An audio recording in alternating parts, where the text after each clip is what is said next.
I think with 4 minutes over, so we can start. Is that okay? Yeah, that's great. Great. So, welcome to the second session. Our first speaker is Rick, who is the interim CEO of Genomics England, but by trade, you're a clinical geneticist and a very, very good one.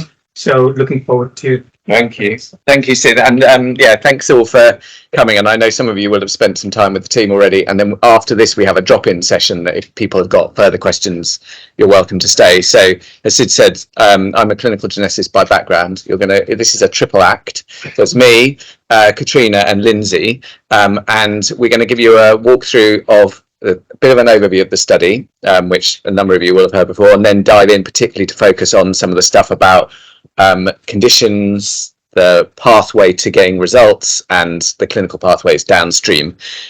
So we're going to do like a few little handoffs along the way in terms of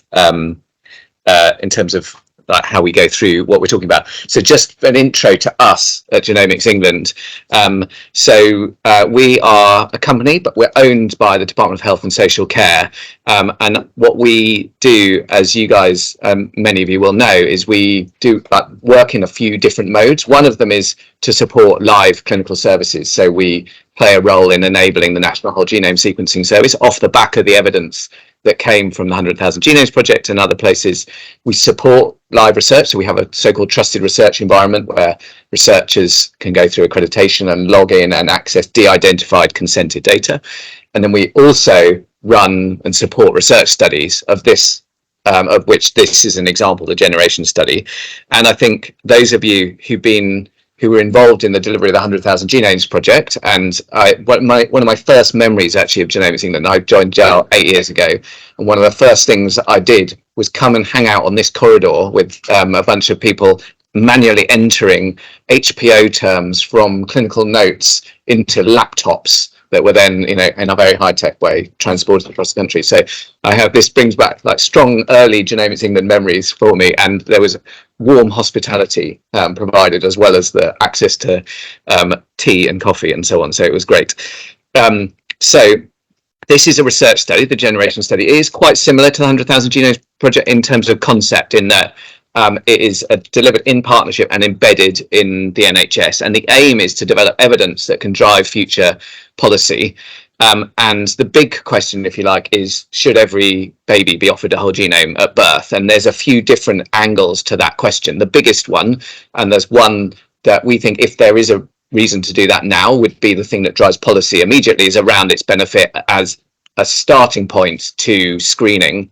So where currently in the UK there are 9 conditions looked for in the heel prick, shortly to be 10 when tyrosinemia is added.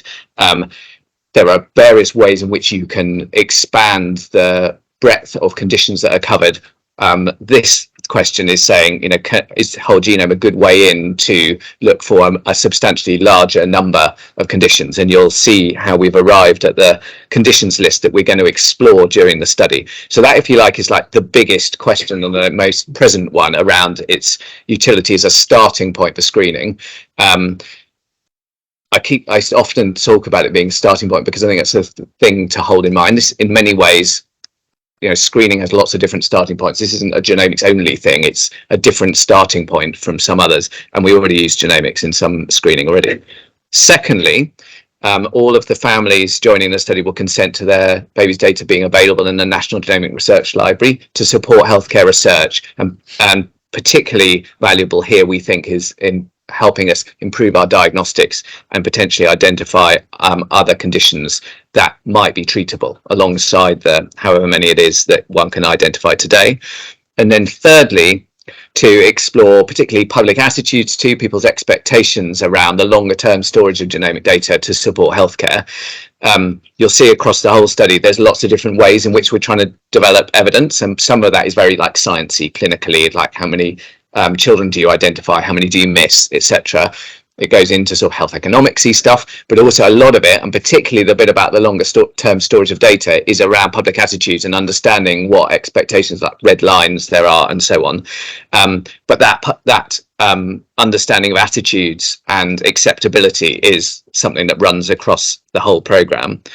and you guys know, just as any people involved in care of children, particularly those the subset who go on to get rare conditions, know that it can be a long process, and we're obviously iteratively getting better at that in various ways, and genomic testing in diagnostics is improving with time, and it's certainly in the last sort of 15 years that I've been sort of really thinking about sort of rare childhood diagnosis as a clinician, nearly 20 now. There are iterative improvements, but we still know that it's very hard in some of those conditions where getting in really early with treatment makes a substantial difference. It's hard to get ahead of that, and that's where newborn screening is not new. It's something which has been around since the 60s with the Guthrie test, has the potential to get ahead of that process. But no one's kidding anyone. This is hard to do it well, full stop.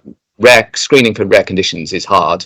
The chance of someone, the person in front of you, having one of those conditions is low, thankfully. Collectively, they're not so rare, and but we think of the sort of 200 or so conditions that we'll be aiming to look for in this study. Probably it's in the region of 1 in 100 children will have one of those conditions, but it is hard. That's the same. Many of the challenges here are the same as challenges that sit there for any sort of newborn screening, and it's why newborn screening has advanced slowly over the years. It's why we're only on 9, nearly to be 10 conditions. There are obviously a bunch of things that are very specific to genomics, and we need to be quite aware of and learn about through this study about genomics. But actually, when we work, say, as we have with both NHS England, but also the National Screening Committee, thinking about the challenges to generating evidence that will actually inform policy and potentially policy change, it's hard to navigate the area and to develop good evidence. So very broad brush, because we're going to focus particularly on the conditions element. In terms of return of findings for the families joining the study, the focus is on those conditions, which you'll hear about how we selected them, broadly fit the bill of being similar to the 9 that you currently look for on the heel prick. The consent process and people understanding about the study is going to happen during the second half of pregnancy, so people have time to engage with it, ask their questions, typically aiming to carry out the consent towards the end of pregnancy, around 36 weeks, so that's something that can vary according to the local recruiting sites' exact preferences and setup, but the aim there is to give people time to make a decision, so you're not finding out about the study after birth when there's a couple of other things to be thinking about. Equally, obviously, the sample needs to be taken postnatally. So then a sample which will be cord blood, and failing that, a saliva sample will be taken after birth. The sequencing will then happen. Some bioinformatic analysis, so automated analysis of variants, which we'll talk through in a bit more, will happen. And once the study is up and running at sort of full scale, we're aiming for that turnaround time to be 2 weeks, which is about what the existing heel prick does. At the beginning of the study, it will be longer than that, and we'll work through sort of the exact guidance to give families. But we know that sort of in the first chunk of the study, it probably won't be under 4 weeks, and probably the first few families, because we're waiting for batching and so on, will be longer than that.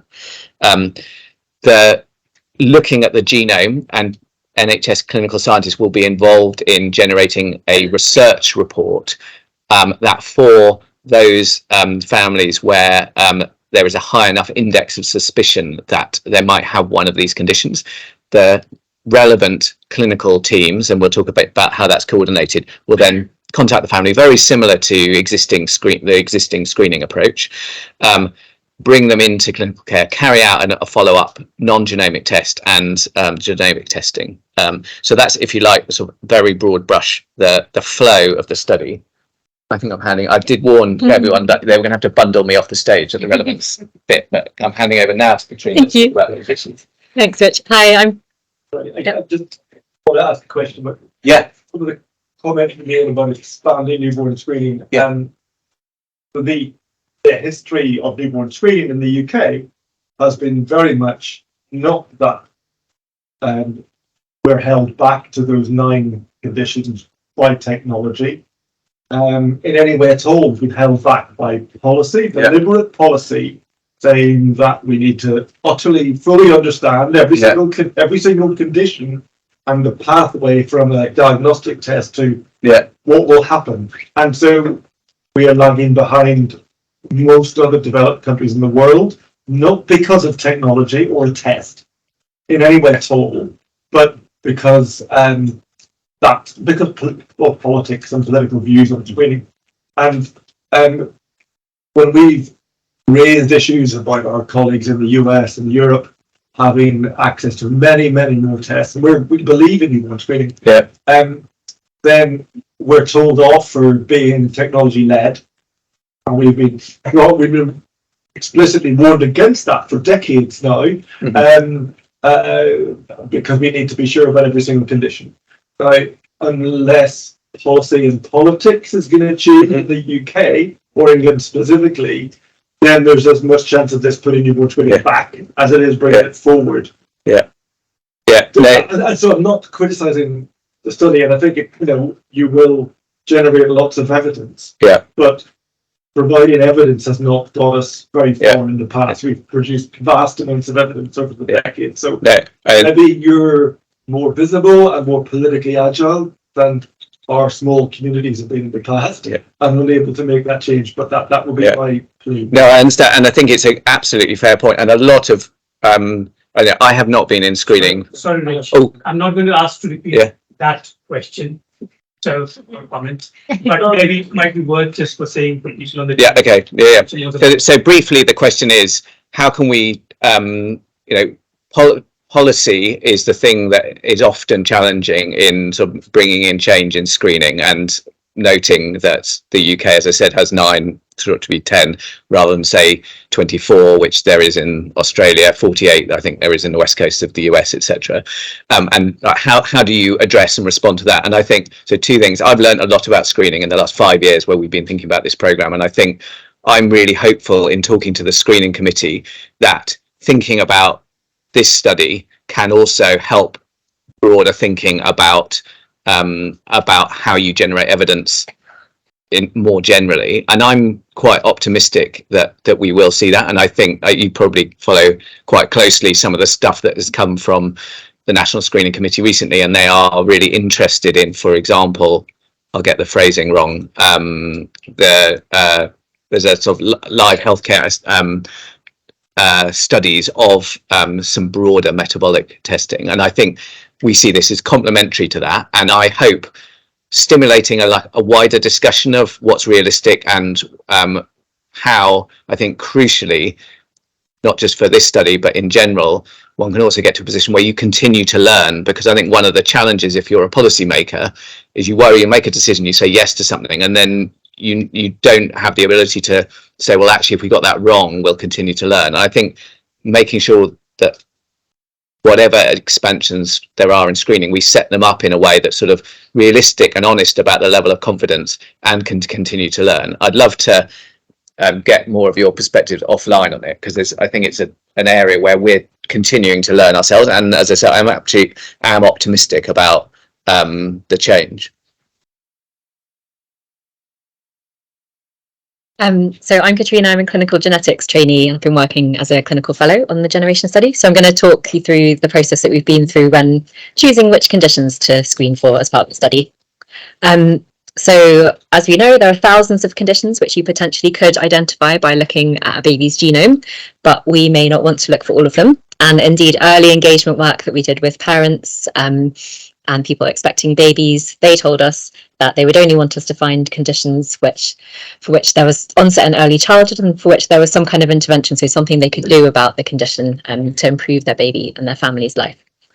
So there are already plenty of principles and criteria governing what we might screen for in a population. So the Wilson and Younger criteria, probably the most well known, and the National Screening Committee themselves published their own guidelines. But we've decided to develop a bespoke set of principles to allow us to take into account the fact that this is going to be an NHS embedded research study, and also the genome-led approach that's being taken. So just to tell you kind of what's got us to this point. So back in September 2021, the Conditions Framework Working Group came together, which was chaired by Dr. Emma Bathel, clinical geneticist from Exeter, and included other clinicians, patient and public voice representation, professionals working in rare disease communities, people from the National Screening Committee, and they worked hard to develop an initial set of 5 principles. There was then a big piece of public engagement, and the group came back together and reduced the number to 4 principles, which are the final ones, which we'll come on to in a bit. And then once the principles are finalised, we've been working internally at Genomics England to assess a big set of kind of over 800 genetic conditions against the 4 principles, but then also getting input from experts in those conditions to get their opinion about whether they feel these conditions meet the principles and whether they are sensible ones to include in the study.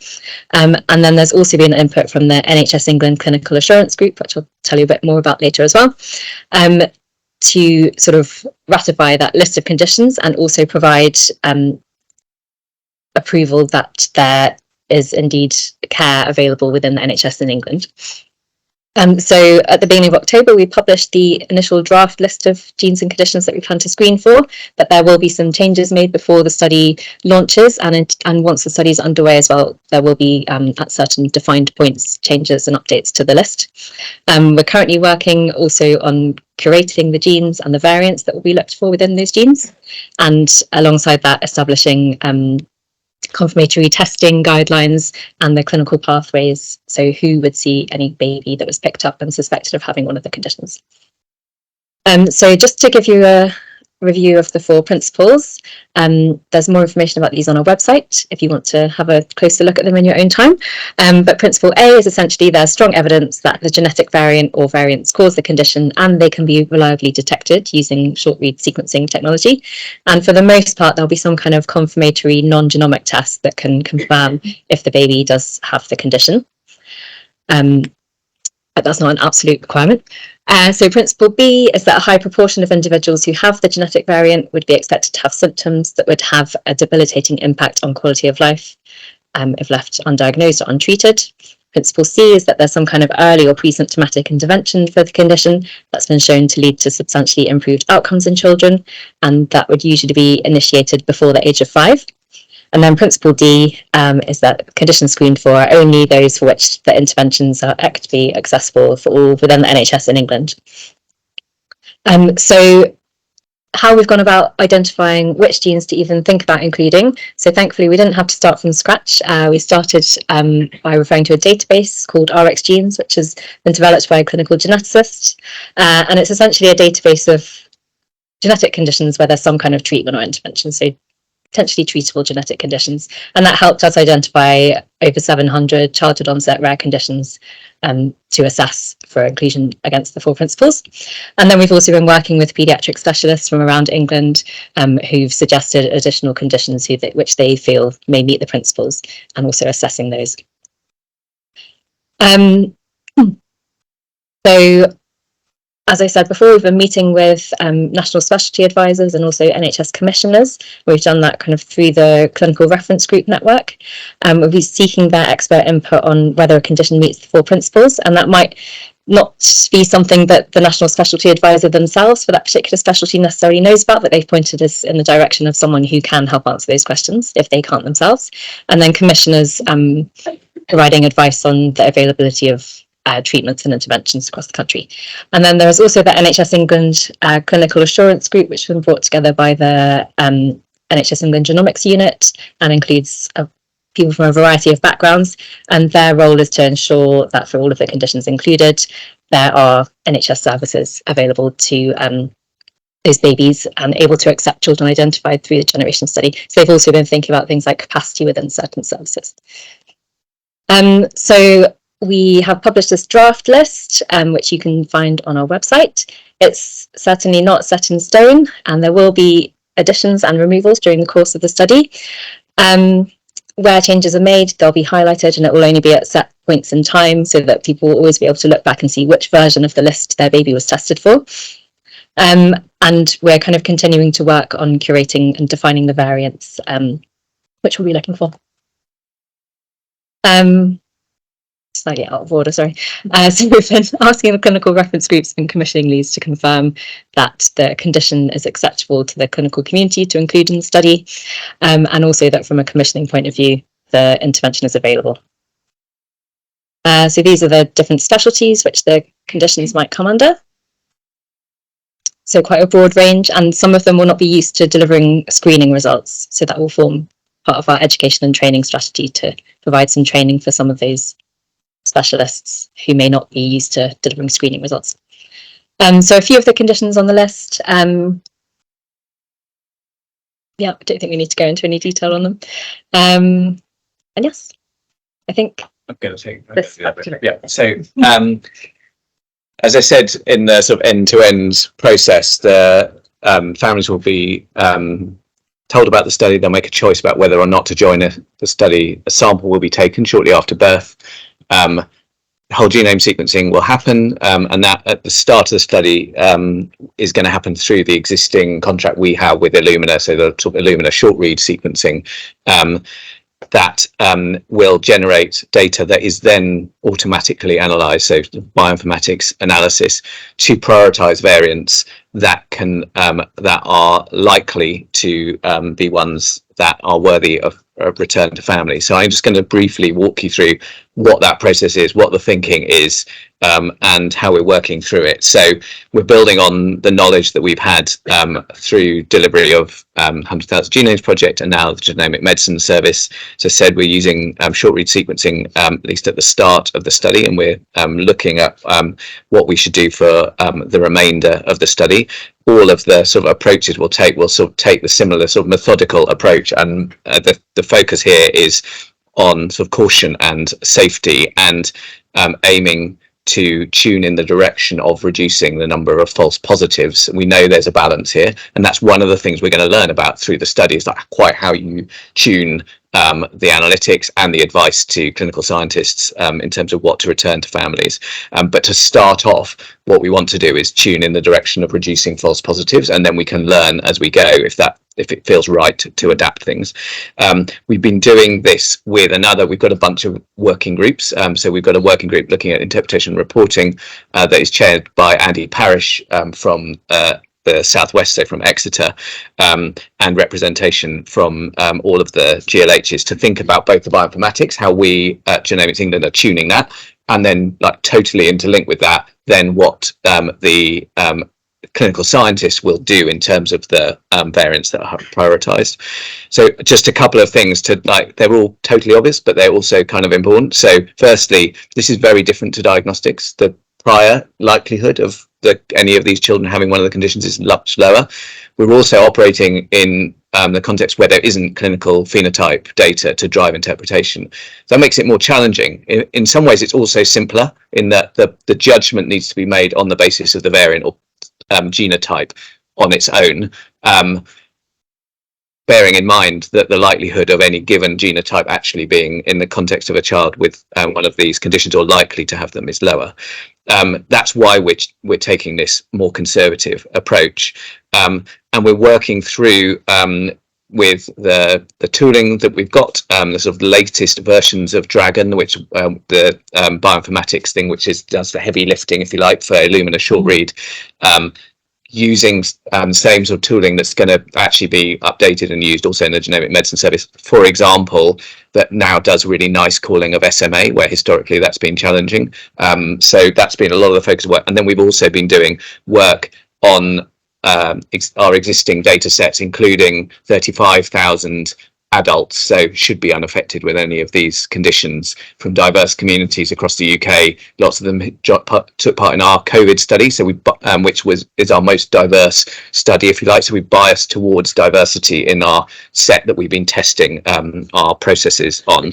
And this is sort of at a high level how we're approaching things, where, if you like, the bottom line here is that the aim is to identify variants for clinical scientists to review, which is the last set on the slide to the right, and I'll come to the numbers point in a minute on that and quite how that will be arranged. The aim is to only present those scientists with variants that are have the potential to reach pathogenic or likely pathogenic classification, bearing in mind there's going to be no more clinical phenotype data available at the point of classification. So this is going to be data off the machines, and the question is this enough to phone up a family and tell them that we're worried, in the same way that one does after the first step of or the sort of pre-phone call steps of existing screening. So we're using a combination of approaches, an inclusion list of sort of curated, selected disease-causing variants, and then filtering those also, for example, by allele frequency, etc. And predicted high impact variants, so particularly protein truncating variants where that's relevant for the mechanism of disease. Again, filtering those by various things, consequence type, allele frequency, both on internal lists and external. We also have an exclusion list, so a list of sort of no-go variants which we can build up over time. Talking to there are a bunch of other studies a bit like ours internationally. There's one in New York run by Wendy Chung, where their results, where they've taken a slightly more liberal, if you like, as in passing back more results type approach than we have, and have had actually quite positive experience in terms of false positive rates being quite low, so 1/3 of the initial phone calls when you follow up. The initial testing doesn't show that condition, which is comparable to quite a lot of existing newborn screening. They've done that with a more liberal approach, and actually just a handful of variants that they've learnt about now quite fast at the beginning of the study are the culprits in just a handful of conditions. So I think that exclusion list is going to be really important. And then it's only going to be, we're only going to highlight variants that match the expected mode of inheritance. So for example, autosomal recessive, where there are 2 variants that are plausibly causative, and they look like the phasing is consistent with them being biallelic on the 2 different copies. Then those variants will be presented to what we're going to do at the beginning, which is have a single national scientist pool who will be working together to look at the variants. At the start of this study, that will just be a trickle. It's going to be like 1 a week or 1 every few days. And as we scale up later on, sort of second half of next year, obviously that flow will be more rapid, but at the beginning we're just going to have just a handful of scientists, if you like, doing a rota, and probably in the background, and that they'll be doing that remotely. And very kindly, Emma from here is being supportive of the study, as are a couple of the other labs, and we'll learn as we go as a team.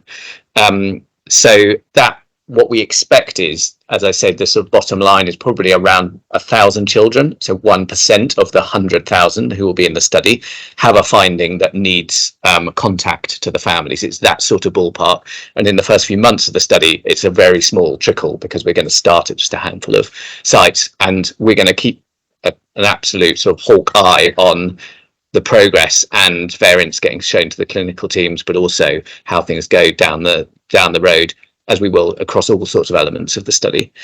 Handing over to Lindsay now. Thank you. Cheers. Thanks a lot. Hi everyone, again, those of you that heard me earlier on today.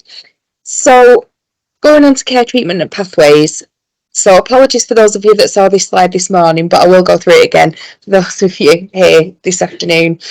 So considering the existing pressures in healthcare, the programme must understand the services and resources required to support children and families, and education and training needs for the workforce to provide high quality care. So, as we mentioned earlier on, although the total number of babies with a defined condition in the lifetime of the research study is expected to be 500 to 1,000, each baby requires a structured treatment and care pathway before we begin. So this is sort of the pathway that we will follow once we've had a condition suspected result. So as the case manager at Genomics England, the condition suspected result will come to myself, and I will then prepare the genomic report that I will get in the pack that I will send to the regional coordinator, and that will include communications, checklist, a letter to the parents, a letter to the clinician, and patient information and treatment pathways. So the results coordinator will then decide for which specialist that baby will need to go under, using all the tools that we've given them. They will then do the specialist referral to that particular specialist for that condition, and the specialist is then expected to contact parents with all the information and chase those parents if they can't be contacted, using all the different parts of the multidisciplinary team, maybe like the midwifery team or the GP, and they will then have an appointment, a face-to-face appointment for further confirmatory testing, non-genomic confirmatory testing. This will then lead the patient into the clinical pathway and obviously onto family support. Now, each step of this, I will work closely with the regional results coordinators, and they will hopefully provide that feedback loop to ourselves at Genomics England, so then we can have each stage of this process a feedback to say that yes, that baby is being seen, yes, that baby is in had some confirmatory testing and some outcomes as well later down the line from the clinicians. So this leads us on to who's going to be involved. So as I said, the central case manager at Genomics England, which is myself, I received the condition suspected results from the team, the interpretation team, and I relay this to the regional coordinator who's based within the GMSA, along with other relevant information and documentation that I spoke about. The regional coordinator will then maintain a list of the specialists within the region. As Kat said before, they will update this and they'll be expected to keep that maintained.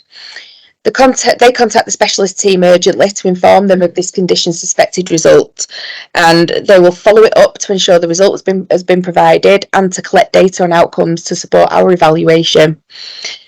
The specialist clinical teams are identified through the condition selected processes with the support of the NHS Clinical Assurance Group and communicate condition suspected results to the parents.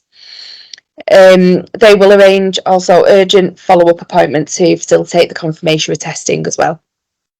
And again, other healthcare professionals will be involved in the process, might be involved in the turn of the process, specialist nurses, maybe midwifery teams to contact the parents. Definitely a multidisciplinary team approach will be taken, and on a case-by-case basis, addressing any challenges in communication and results to families and arranging the follow-up tests as well. And this is just a different infographic here about the different multidisciplinary personnel that could be involved within this and returning the results. And obviously in the middle there, the newborn and family are our focus. So I'll just hand back over to Rich. Yep. Thank you. Thank you. This is just a sort of very high level view of the timeline, and there's just one more slide after this. So as Katrina said, we published the draft list of conditions at the beginning of October, and you can have a look at those on our website.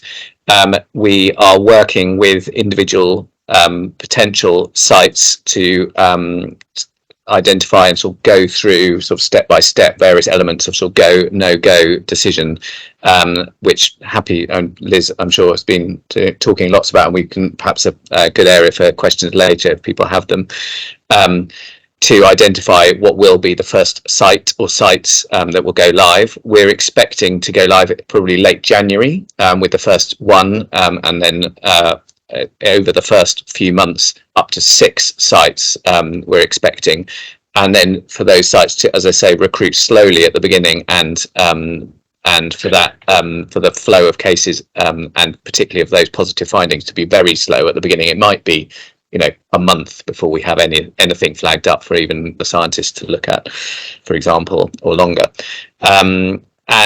As I said, we're targeting ultimately a 2-week turnaround time to mirror the existing end-to-end of the heel prick test, and we're working closely with the national screening team just to make sure that coincides nicely at the beginning of the study, particularly because there's just going to be a trickle of families. It's going to be longer right at the beginning.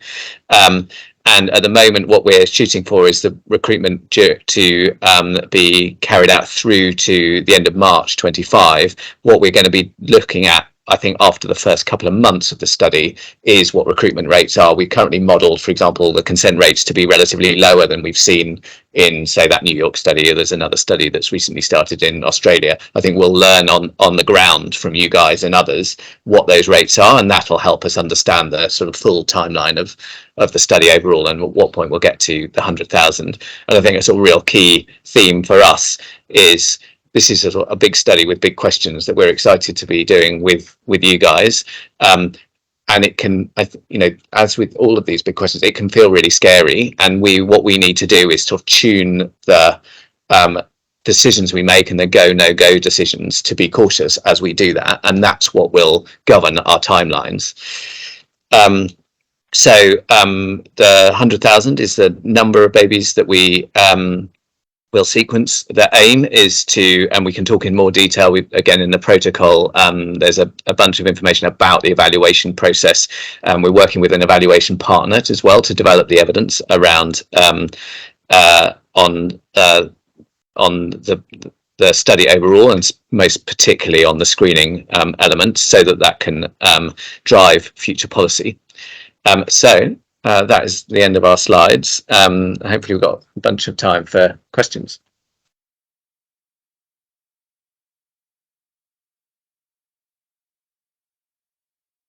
Yeah. Yeah, do. And I'll be well behaved this time, Sid, and repeat questions. We had a strategy that we can put a laptop in front of people so that you don't have to repeat. Okay, cool. We'll try just once. Do I need to mute over here or anything? No. I'll show. Firstly, if you're taking blood, Yeah. can I just ask if you can take some samples for internal self-examination? Yes. So the first question was, if we're taking cord blood, which we are by preference, will we take maternal samples as well? The answer is no. We actually carried out a study last year called the Baby and Mum Sample Study to work through whether that was something that worked and what we can do, because on whole genome sequencing you can detect stuff that you can't see. Say when you're doing, and for context for people who don't know the background, when you're looking for like a single variant, which one often does on cord blood, it's often what you need is confidence that you're looking at the baby's blood and not the mother's, because there's some mother's blood around sometimes. So what we did in that was look at how we can pick that up on whole genome sequencing, and so we're confident that we can do that without needing a maternal sample as well. We're happy to share the information, but that's what we did, like 3 centres recruiting hundreds of kids with different sample types, because like you, we were scared.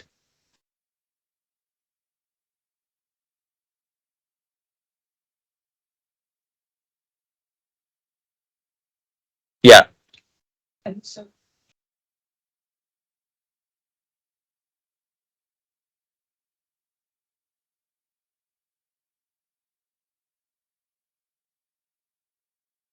what that chance is. Yeah.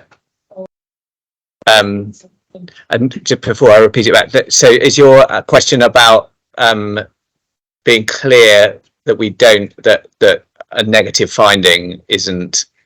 Yeah, got it. Yeah, totally. So the question is how can you be clear to families the limitations of the testing that we're doing, which is a really important thing. It's actually something that we, in the information about the study up front, as well as after findings, we've wanted to make that really clear, and there's various sort of decision aids and information. So it's actually something that we put in right from the beginning about the limitations.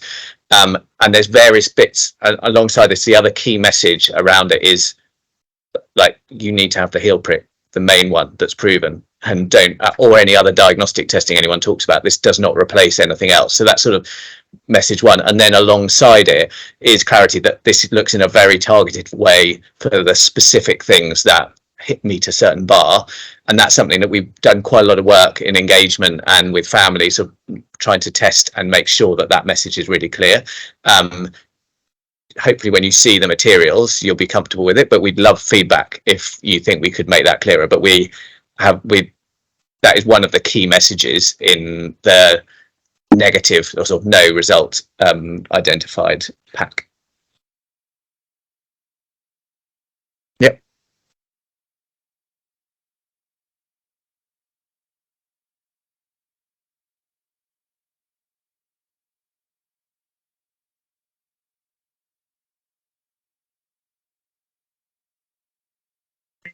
topics aren't included, but what might be the reasons why things got excluded on the basis it would be very small numbers? I guess it's large numbers of false negatives.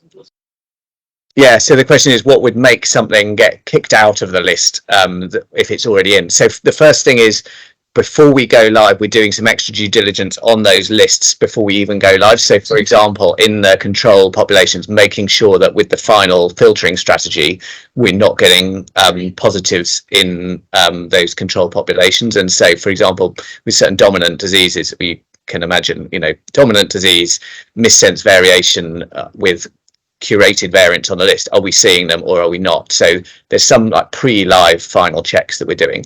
I think false positive rate would definitely be one of them. And the other thing is, as with the whole study, and this isn't necessarily just even at the sort of individual condition level, looking at clinical capacity and so on, and just keeping an eye on that. And that's governance is a very boring word, and we didn't show you lots of the Katrina showed you some of the governance that we set up with NHS England, but having that governance and having the sort of the checks there as we go through the study at various points to make sure that we're still comfortable is important. And so, for example, the last call I was on, rather than hanging out with you guys or some of you guys this morning, was talking to a bunch of people in NHS England Central, where they're keen and sort of to maintain that sort of oversight as well. So I think, yeah, hopefully that answers your question. Yep.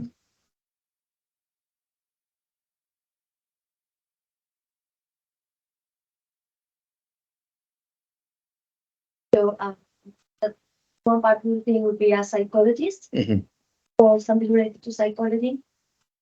So in terms of practicalities, what kind of psychological support you or us, I don't know who is going to provide this psychological support for the families, because according to our experience, just when you were screening for PKU and you think, okay, it's phenylketonuria. So you will do a diet and you will have a wonderful outcome. But actually the families didn't have that experience when we told them about this disease. Many years after giving them the diagnosis, they still have post-traumatic stress, being honest, because we didn't study here in the unit about metabolic units about this. So I'm wondering about kind of like support we're going to provide to families. So I think that's your question, which is for people can hear online, around what additional psychological support would there be available? How are we thinking about it? So one thing is, we're also thinking about that, of course, from an evaluation perspective. So that is part of evaluating the study in a selection of the families who go through and don't get a condition suspected finding, but also all of those who do. So thinking about the downstream impacts, that's part of the evaluation. And then so there's two, I guess, strands of work and thinking on the psychological support, and then I'll see if anyone else wants to come in. So one is partly we, like you guys who deliver this care in typically a diagnostic setting for most of these conditions rather than screening, are the experts, and actually thinking about how it's best set up locally is one of the sort of the principles, and that's how we're trying to think about the pathways in general. The other thing is we've also been working quite closely, for example, with Genetic Alliance UK, and with sort of the general education and that piece around what additional support there is, for example, from family support groups and those other pieces. I don't know if there's anything else, Liz or Lindsay or Katrina, you wanted to bring in. No. She say it's local experts and liaising with those specialists about what would normally apply to those families, what may be beneficial. I find that challenging, being honest, because I think that here in this project, we have a part that is research, and another part goes into a clinical pathway, and we already don't have enough psychologists to support these families in our clinical day to day. So that's what I was asking you this question, because this is an unmet need probably.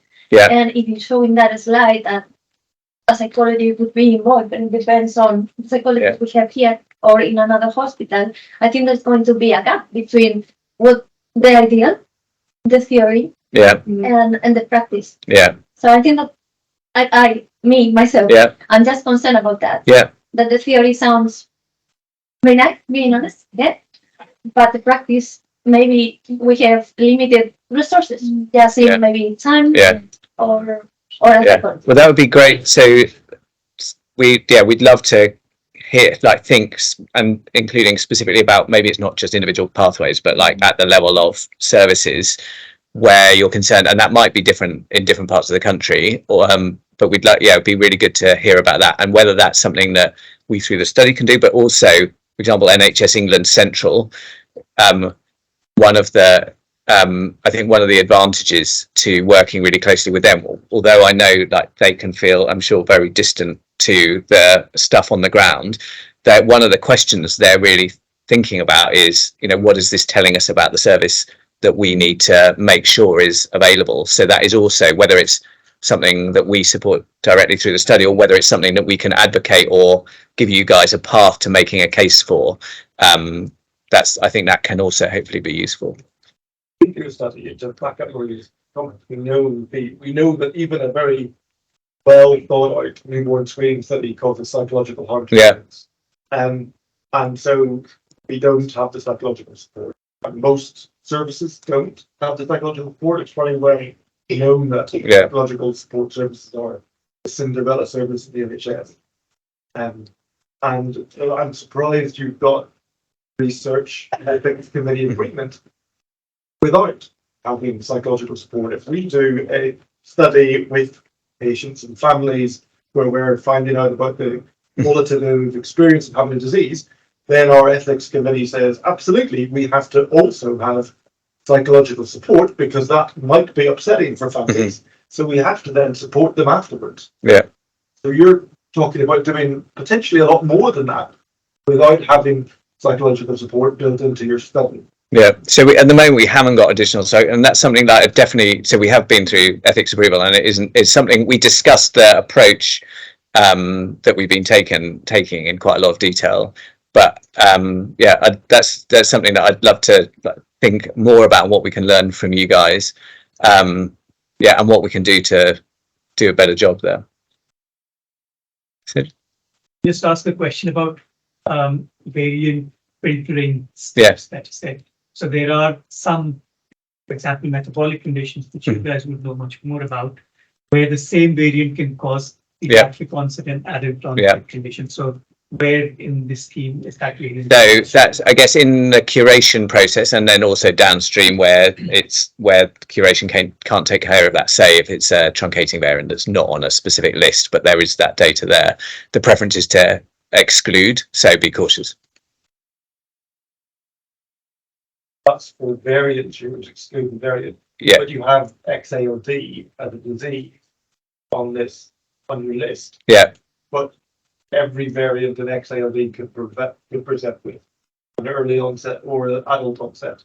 Yeah, and that, I guess that's, so Katrina might be closer to the discussions on XALD specifically, but that's, I guess that is the balance that we've been through, and the individual decisions on conditions we have. There's often a sort of a balanced view, and it's more than just the age of onset. It's like the relative benefit of identifying cases and not. And I know XALD has had a storied history. It's very complex. And I've supported Dale in the past. Yeah. I've supported you for XALD, but you probably need to consent for that, because your literature says you're looking at early onset conditions, which XALD could be. Yeah. But actually, 2/3 of the males that you're identifying will not have an early onset. Yeah. But also, they'll be need to follow it up for life, because they will almost certainly develop potentially for life. And as a result of their diagnosis, we will also screen their symptoms and their mum, perhaps most importantly. And any of us who've looked after XALD families know the guilt that the mums carry, despite having to leave themselves always, which they then ignore. Yeah. And so there's lots there. Yeah. And that's why I think the consent part of it is one of the most difficult. Yeah.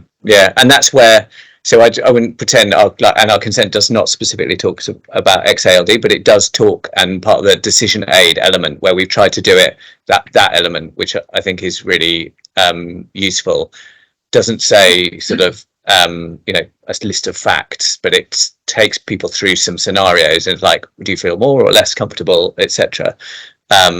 which aims to sort of navigate some of that uncertainty and just acknowledge it, to be honest.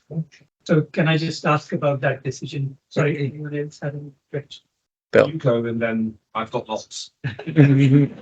So just when you got those decision aids, if someone comes out as you definitely should not be, you're at rather a lot of harm. Yeah. If you have this particular test, can they just change their answers? So that's actually before you make the choice. It's like you engage with our materials, including this, to decide whether or not you want to consent to be part of the study. Yeah. So the aim is to help people just talking about slightly different thing. They might want, but they are still at a lot of potential harm. Yeah. Participating, but finally the decision is theirs. Yeah. You're not sort of preventing them from. No, exactly. And it doesn't come up with it's not like one of these online quizzes where it's like, you're amazing at whatever. It's sort of just to help provoke the thought process in, a more nuanced way where people want to, and then they ultimately, they don't get asked to justify their decision. They just are able to make their decision.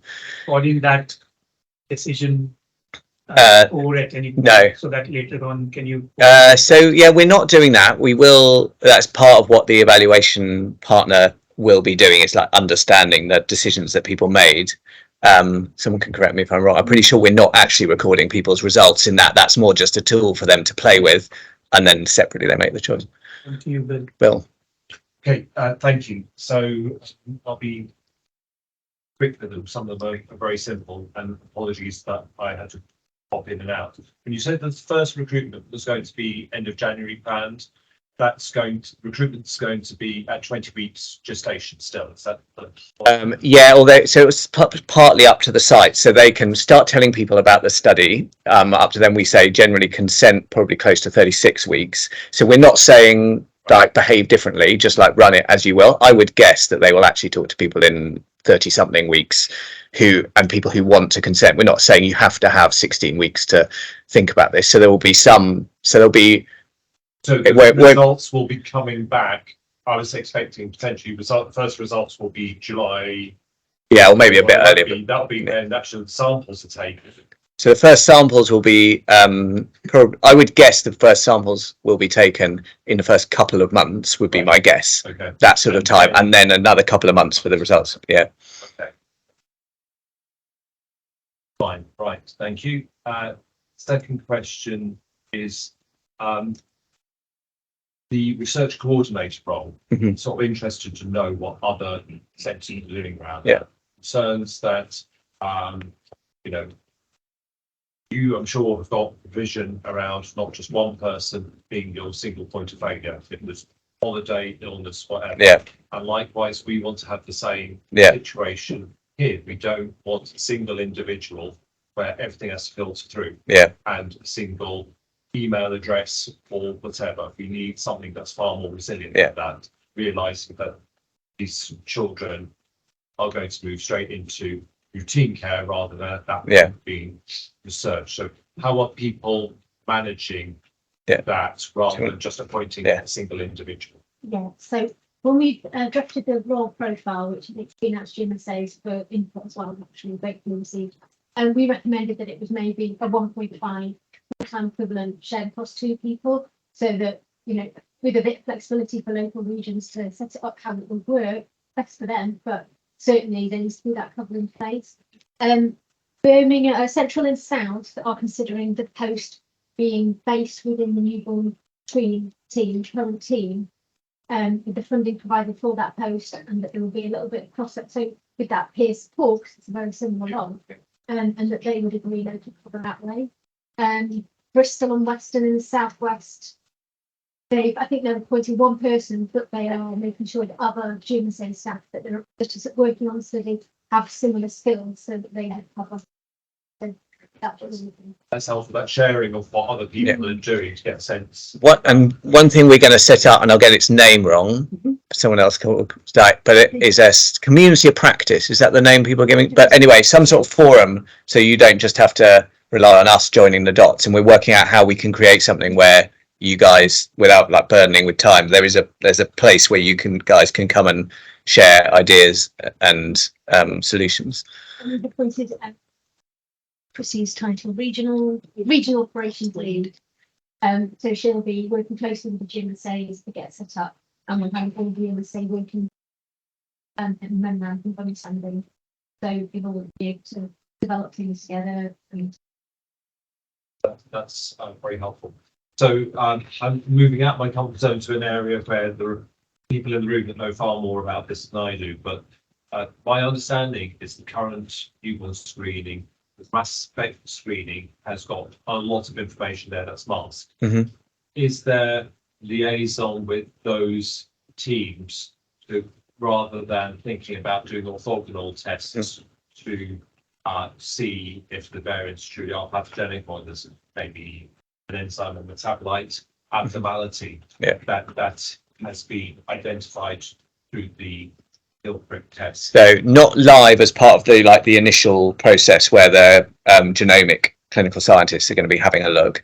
That's definitely something. So, and at the other end of the spectrum, on a research basis, down the line to understand how that could help. Yes, and actually, for individual clinical teams on the ground, I think some might look back at that data, but it's not something where we're like systematically saying, you know, this is the path on this condition and that. And actually, I haven't heard a lot about people who are saying they will do that, but I don't know if Katrina has had examples, but equally, if that might inform your thinking also further down the line as you're thinking about policy. If you, I mean, it turns out that after this project, people say, well, actually, newborn screening by whole genome sequencing isn't the way to go, but unmasking those other conditions that are already being detected, that actually has a lot of utility, and that might be the way forward. So actually capturing that data in real time might be valuable. I'm apologies, I don't know everyone around the room, but I recognise a lot of clinical genetics people, a lot of metabolic colleagues. Clearly have questions, you know, it's very relevant, particularly to the metabolic team at that point. A number of the conditions that are relevant, neurological, immunological, hematological. Could you just share a little bit of the feedback that you're getting from colleagues in midwifery and obstetrics at the front end of the process, and then some of the concerns or positivity that you're getting from paediatric services in other specialties, maybe outside of metabolic care? So I think probably actually Liz is the best place to talk about the midwifery question, because you're talking to most people on the ground. Yeah, sorry. Thanks. So in terms of the feedback from the maternity teams, the delivery teams we've been working with, we've been having localization workshops. So we've gone along and had a full day where we've got out massive flow diagrams and gone into the study in as much detail as we can, and had them review every step and put on their questions, their potential blockers. So, you know, we say, give out information about the study, and they will think about the exact details of how they do that. I think the recurrent themes has been firstly about the volumes involved. There are, you know, as I've mentioned, for those of you who were here earlier, nearly everyone's eligible to take part. So the resources needed to approach as many people as they can.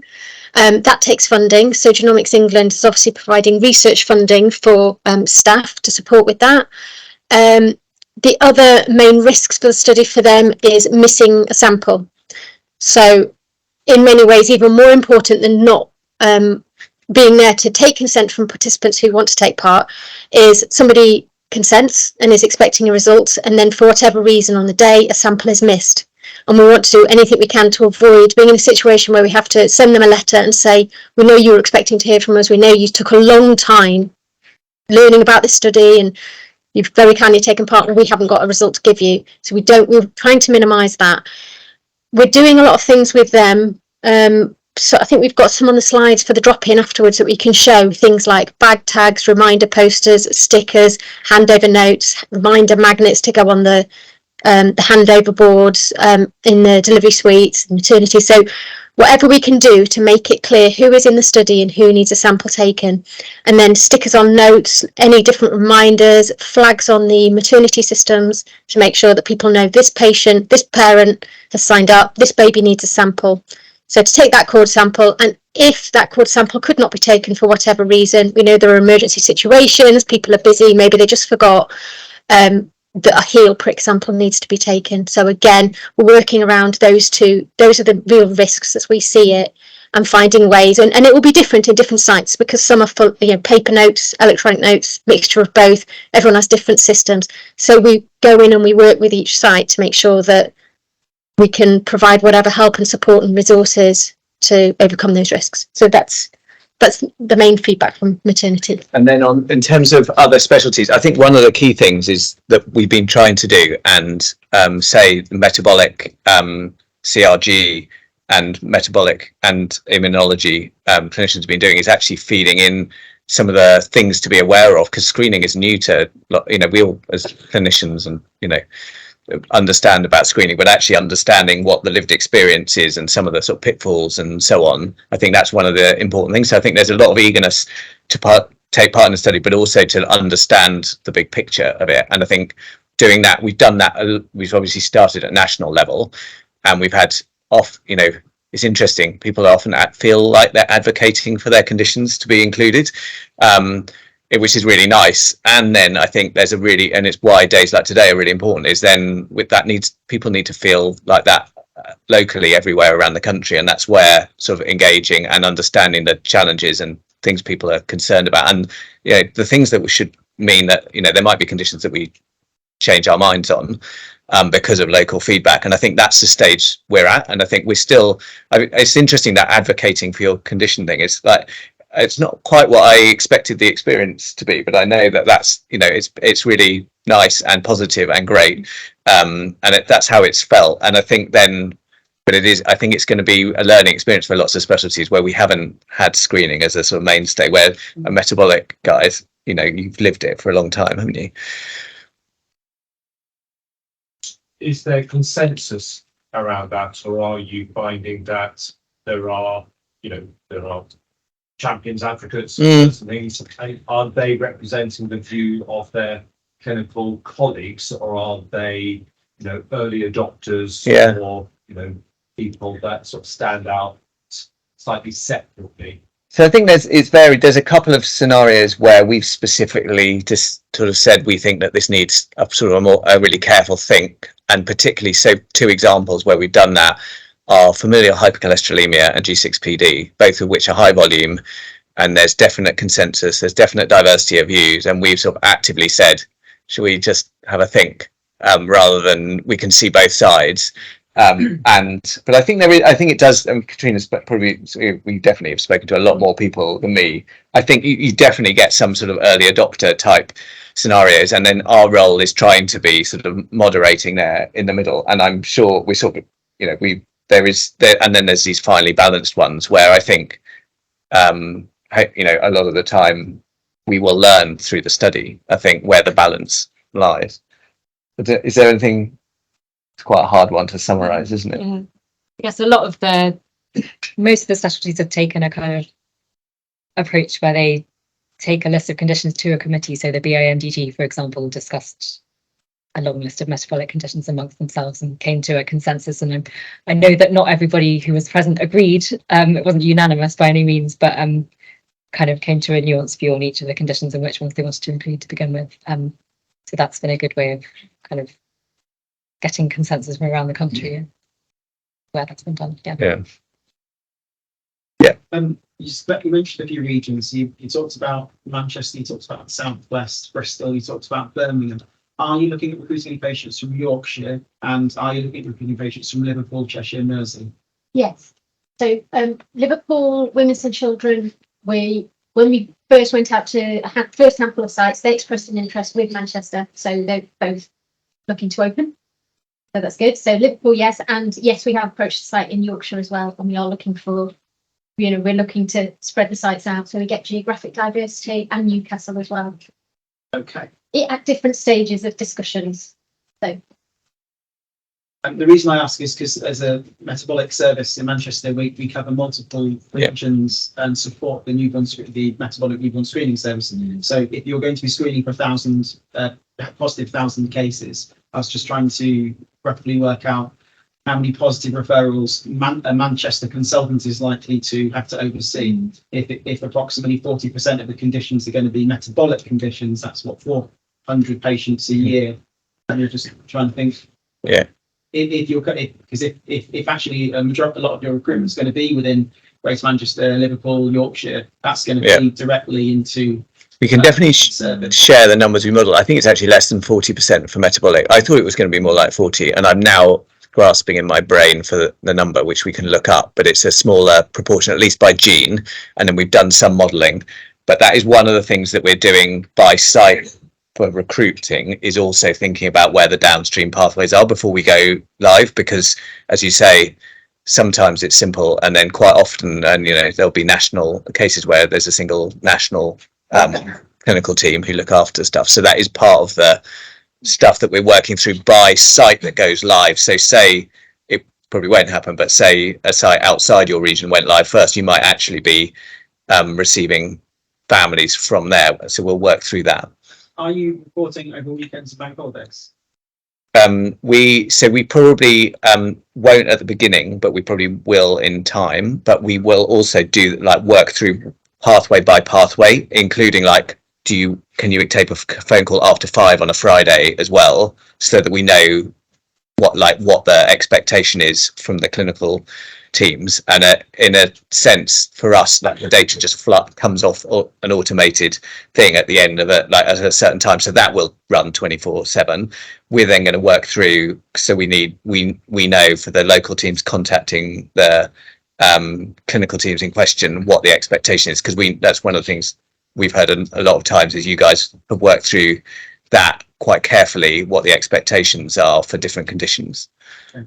And my final question is just if a patient is recruited onto the study, then becomes unwell, ends up in intensive care meeting the current criteria for an R14 request. How does we approach that? Do we just do R14 as is? Don't think about this study, right, literally. So you've taken and then that's something which in time we might come on to do, and if this is something that's adopted, clearly that's part of what we should do. But one of the principles here is don't mess with what works, and that will mean that there's some duplicate testing where there is some data on the child. We're not generating it on the parents, so you still have to do both parents in that trio test. So it's just carry on as normal. And if we end up seeing a family for a different reason and we want to initiate some genetics, we're also going to do it from scratch. Yeah. We're not going to contact you and say, correct. Okay. Yeah. So just to move slightly on from the logistics and the practicalities, there's obviously lots of genomics questions that you may need to answer. But if we think about the newborn screening questions that you're trying to answer, you obviously need to know what patients you pick up out of your group, but you also really need to know what patients you didn't pick up. And so you need data from every patient with one of these conditions that's diagnosed in England over the course of the study. And I guess especially amongst the conditions we currently screen for, those 9 conditions, where there's a very clear direct comparison. Agreed. How are you going to do that? So more than one way. So one thing is, partly we're talking to Encardus, who I know are also thinking about expanding what their footprint is, but also then working with both sort of sites involved in delivery of the study and those not. And I think with the individual clinical teams, who you guys will probably look after people who are recruited from a site area and one where we're not recruiting. So that is one of the things that through the evaluation process of the study down the line, not absolutely live, that is something that we're keen to sit down and do. And that's partly why, say, Encardus take quite a focused look on what their National Rare Disease Registry Service and what they look at now. Partly they're considering what they should do more broadly to support screening and care in general. And if they do expand, we're going to aim to not duplicate, because we don't want you guys or anyone to be doing that additional work. So that is part of it. One other thing that actually I was going to say in response to one of Bill's earlier questions as a sort of an aside is at the start of the study we're only taking EDTA blood. The consent allows access to other remainder samples, but one of the things we're also interested in exploring is, perhaps at certain sites or in a subset of children, is thinking what other samples would be useful and reasonable to test, noting that because it's cord blood, it's day 0.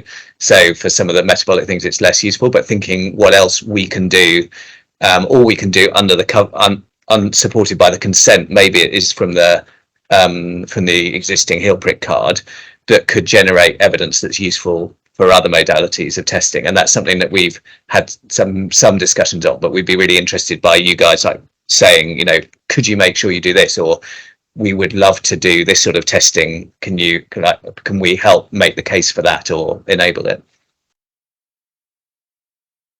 Maybe we should talk about what are the reasons for expected false positives in the data set, and is it dominated by particular genes, particular type of variants? It is technical, or being in cis, etc. So when we've done the modelling, one of those answers at the moment is that actually all of the ones that we've seen as potential sort of substantial problems, we're sort of obviously tuning the algorithms to avoid. But I would say, to work through some of the examples you gave, I think the challenge is always the sort of where the existing literature says one thing and reality is another. So I think, and that is very hard to navigate around. And if you're a clinical scientist and that's the data in front of you, then that is challenging. So I think that is, if you like, the hardest one to navigate. Actually, when we've currently looked at performance of the algorithms and how many of those are coming up in our control adult, supposedly unaffected population, that's a relatively small problem. But that's the one, if you like, that I'm most worried about, because I think it's the one that's hardest to avoid, because the literature is quite persuasive when it's out there, and it's quite hard to to make sure that you can make a strong enough case for being suspicious about the existing literature. One of the things we were very worried about at the beginning was phase. So to orientate people in autosomal recessive conditions, which a lot of particularly metabolic conditions are, you've got 2 alleles and you need a likely pathogenic or pathogenic variant on both of the 2, not both on one. And when we've looked at running our algorithms, we've modeled, and that would be an argument for doing both parent or one parent or something to help untangle that. When we've looked at it in our data, it's actually very rare for 2 of the variants to be there and not be resolvable by reading the short read data, which surprised us. And actually, it's sort of 0.01% of the time is that an issue. So that's, again, there will be cases where we know we don't know the phase, and you do make the phone call, and then you untangle it down the line. But it's much less of an issue than it would have been. And I think had we seen that as a major problem, that might have been another argument for doing, say, mum sample at least alongside. And just back to the experience point from other studies like this. So say that New York study, I think, has now recruited 3,000 kids, something like that, and returned findings on them. It's just a handful of variants, literally as in recurrent offenders, that have been their challenge in therefore also a handful of conditions. And that, I think that's back to the literature point. They're basically variants which, if you start out, you believe them and then you quickly learn. And so I think that's the challenge. Equally, the performance that they have seen, it has been good and very comparable to existing non-genomically led screening, which I find positive and reassuring. But we're going to go very cautious from the beginning because we're in a different setting, etc. So do you think that the predicted 1/3 to 2/3 false positive rate? So so currently what the New York study sees is 2/3 true positives to 1/3 false positive. That's what they see. There was an FAQ where so there's one of the bits of modelling where we did early on. That's before you do any manual filtering. There was a 2/3, 1/3 the other way. Okay. But that's before you pick out variants that you discard because of there being artifacts or whatever, but then that's not the reporting stage, and I should be updating that FAQ, which I think someone pointed it out. So but thanks for pointing that out. But so we're expecting it, if we had to guess, we will perform similar to that New York study or a bit better, because we're being so because I know you like a detail. They report if it's autosomal recessive and there's a biochemical test that you can carry on with, they report likely pathogenic plus VUS in that study, which we're not doing. Because they say if you've got a downstream thing, let's be a bit more sensitive, whereas we're starting with a slightly more conservative approach. So that's the difference, and why I say they're a bit less conservative than us. And in terms of validation and orthogonal testing, is that going to be, for example, confirmation by Sanger or any variants, or can you just go on? So the advice will be like, do what you would do clinically, and so often it will be relevant to do it in the parents anyway, whether it's because it's potentially de novo you want to confirm, or because you want to confirm their carrier status if it's recessive. Our pipeline will be ISO 15189, so it's not in terms of competence of like it being the child sample will be, it'll be in the right sort of safe hands. So I think we might be in a situation like where 100,000 genomes, where our advice at the beginning is validate everyone, and I think we'll see how that plays out. Thank you. Bill. So, great to mention, I'm sure this is true of some of the other sensors that you're engaging with. The population coming through obstetric services is over 20% worldwide. Yeah, British. It's true of the whole birth cohorts of the UK is much more diverse. Yeah, and we've got lots more children, younger population for that reason in Greater Manchester. So we know traditionally that burden of disease, especially recessive, is greater than populations. So populations that represented in our community, but also a lesser level of engagement around research. Yeah. And what's perhaps been your strategy to think proactively about that, what to do to make sure that the offering is made to those communities. So we've done during the design of the study, we've made sure that we've been engaging with relatively broad groups in terms of the design of the materials and understanding sort of how to make it accessible. And that's partly, for example, even keeping the consent model super simple was one of the strong pushes, was just like, don't make this something that you require, a lot of discussion. That's a big learning from the 100,000 genomes, where actually the process of consent, particularly for additional findings, was just actually quite a hurdle. And then I think a lot of it is then working now with local teams to understand local communities, because actually in truth a lot of it is down to sort of very local nuance, and thinking about how we can be supportive of that, and also thinking about making the materials accessible in the right language and so on. So if there are, I would actually say, don't assume we've got it sorted. And I think, and we can share the conversations we've been having with, other cities and sort of setups like yours. But I think, don't assume that we're missing a trick. And I think we'll all be in a better place.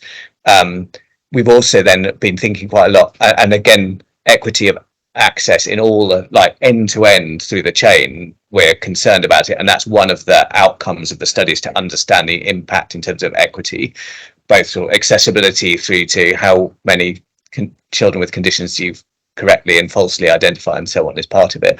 And I think that's going to be where there's quite a lot of nuance, and there's potentially by picking different conditions you can increase the number of children from certain communities you might pick up, and then also by tuning the algorithms differently. And I think that's a big area of focus for us, and partly why we've chosen the control set we have, our COVID cohort, who, because of the nature, our COVID cohort had people who are on intensive care with COVID, which, as we know, was quite a biased condition in terms of their demographics. It's affected for various reasons, and so hopefully that's given us greater strength than we would have had in terms of understanding how they will perform in a diverse population. But actually, the kids being born today are diverse in different ways from the adults that we were recruiting. So I think there'll be a bunch for us to learn there.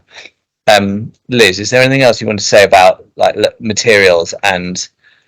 Yeah, so we use that as Eric's and our user research and stuff. So we got some really useful messaging again that's been fed into our materials.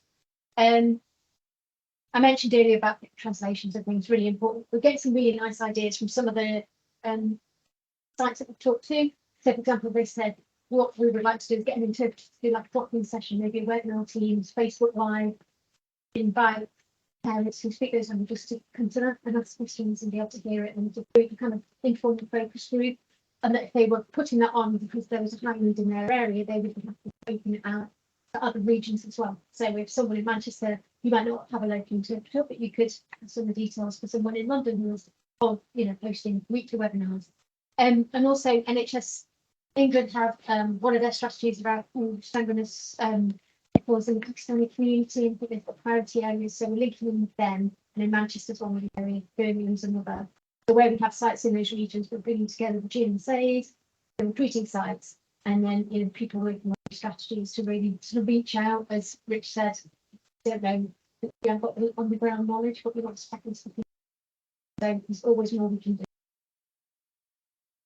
Sort of slightly related question, but sorry if I missed earlier. The plan is still to report back only likely pathogenic variants. Yeah. What about the scenario where you have a likely pathogenic or a pathogenic variant in trans VUS? Yeah, no, we're not, and that we'll have to see what impact that has on sensitivity. But yeah, so we've decided, and that's so the New York study I mentioned, they are doing that partly for that reason, potentially to favour sensitivity. We want to start a bit more cautious and learn, and we can update and change as we go. But and of course, related to sort of my last point, there will be an increased burden of homozygous VUSs that clearly will turn out to be clinically relevant in populations that are consanguineous. Yeah. And the impact upon potentially disadvantaging those populations and what can be done to make sure that that data is looked back at and can be used. Yeah, so I mean, it definitely is one where it will help us learn. And then I've sort of tried a few times to work out how you would model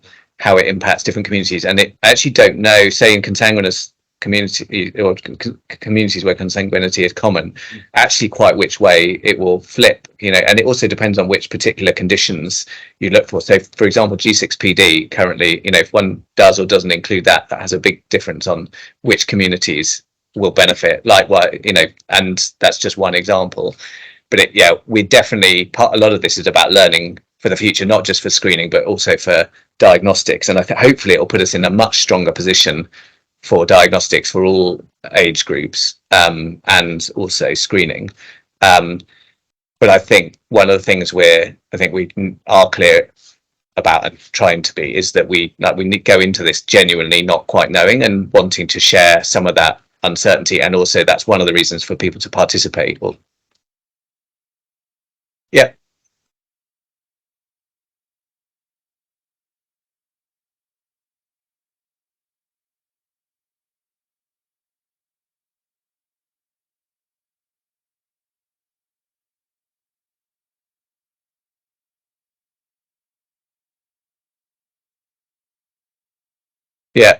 So at the moment so that's not something we're offering, certainly at the outset of the study, but it's one of the things where, and that's partly again like lessons learned from the 100,000 genomes. Had I been sitting here 9 years ago and in 100,000 genomes, I think we were optimistic as an organisation, Genomics England, about being able to do everything at the beginning and well. What we're trying to do is focus on doing like the core stuff that we're being clear to families on really well, and then that's an example of something where I'd love to be able to do that too for the families I see, and that is a sort of direction of travel thing, but I think realistically not near the beginning, and I would guess actually not not during the recruitment period of the study, and it's something that we could look about down the line.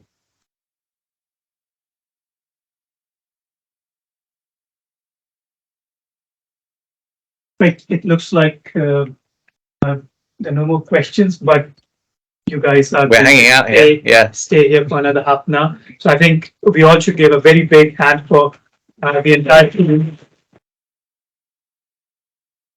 And for spending so much time and really patiently answering all the questions. No, and so main thing is thank you for spending a lot of time with us and for your questions. And we're learning as we go on this, and we will continue to, and we're really grateful for the challenge and the questions that you guys bring, and we're really grateful for your support. And we're hoping that you'll come back in 2024 for another couple of sessions. Definitely, they will be probably a bit more focused. So maybe around midwives, maybe around pediatricians, and so on. That'd be great. So it's only start of a few more visits for you. Definitely. Thank you. Thank you.